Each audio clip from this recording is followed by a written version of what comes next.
NEET के मसले पर विपक्षी दलों का बढ़ चढ़कर सामने आना, प्रदर्शन करना, सरकार पर दबाव बनाना, शिक्षा मंत्री धर्मेंद्र प्रधान के इस्तीफे पर अड़े रहना और इस्तीफा हो जाने के बाद भी सरकार पर अटैक कम ना करना।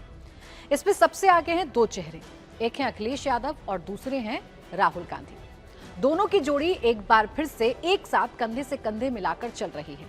सवाल यह है कि क्या नीट के बहाने 27 का रास्ता अखिलेश यादव और राहुल गांधी खोज रहे हैं? देखिए, अखिलेश यादव सबसे बड़ा जनाधार अखिलेश यादव का उत्तर प्रदेश है। उत्तर प्रदेश में सियासत करते रहे हैं। उत्तर प्रदेश में मुख्यमंत्री अखिलेश यादव बन चुके हैं और अखिलेश यादव का सबसे बड़ा टारगेट अगर कुछ है तो 27 का चुनाव है। अखिलेश यादव चाहते हैं कि इस बार भारतीय जनता पार्टी को तीसरे टेन्योर में रिपीट ना करने दें। इसलिए अखिलेश यादव ने जाति से जाति जोड़ना शुरू किया। अपने एमवाई समीकरण से बाहर निकलकर कुछ और वोट बैंक को अपने साथ जोड़ने की कोशिश की। हिंदुत्व के मुद्दे पर हमेशा पीछे रहने वाले अखिलेश यादव ने इस बार अपनी रणनीति बदली। राम मंदिर के मुद्दे को जोर शोर से उठाया, सॉफ्ट हिंदुत्व की राजनीति की, ब्राह्मणों को रिझाने की कोशिश की और अचानक से सनातन का राग अखिलेश यादव अलापने लगे। ये सब कुछ उत्तर प्रदेश में चल ही रहा था। 27 की तैयारी चली रही थी कि देश में मानसून सत्र की शुरुआत होती है। दिल्ली में सदन के लिए नेताओं का जुटना शुरू हो जाता है, जिसमें अखिलेश यादव और राहुल गांधी भी जुट रहे थे। मसला नीट का सबसे बड़ा बन रहा था।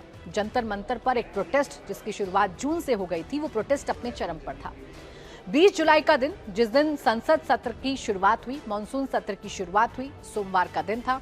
उसी दिन संसद मार्च का एक कॉल होता है। स्टूडेंट सड़कों पर आते हैं, पूरी दिल्ली प्रदर्शनकारियों से भर जाती है। एक बड़ा प्रोटेस्ट खड़ा हो जाता है जिसमें समाजवादी पार्टी के सांसद भी हिस्सा लेते हैं। डिंपल यादव पहुंच जाती हैं, इकरा हसन पहुंच जाती हैं, राजीव राय पहुंच जाते हैं और समाजवादी पार्टी पूरी तरीके से दिखाने की कोशिश करती है कि वो स्टूडेंट्स के साथ हैं, वो नीट के मुद्दे पर देश के युवा के साथ खड़े हुए हैं। 20 जुलाई के बाद फिर 21 जुलाई को एक नाटकीय मोड़ इस पूरे घटनाक्रम में आता है, जब राहुल गांधी एक्टिव होते हैं और राहुल गांधी नीट के मुद्दे को उठाते हैं, अपने अलग अंदाज से उठाते हैं। अपना एक नया जंतर मंतर राहुल गांधी बनाते हैं और पीएम आवास के बाहर धरने पर बैठ जाते हैं।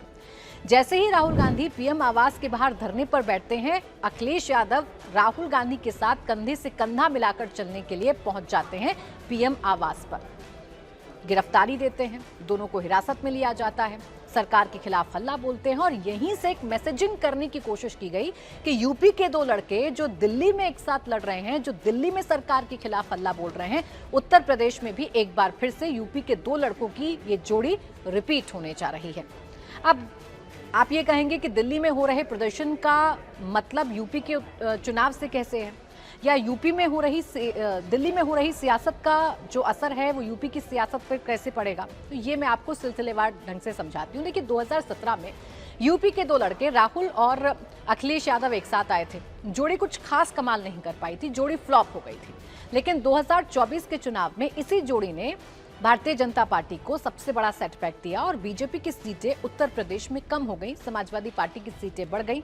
37 सांसद समाजवादी पार्टी के चुनकर आए, जिससे अंदाजा लगाया जा सकता है कि 24 में अखिलेश यादव और राहुल गांधी की जोड़ी ने कमाल किया था। उत्तर प्रदेश में जोड़ी कम से कम सफल हो गई थी।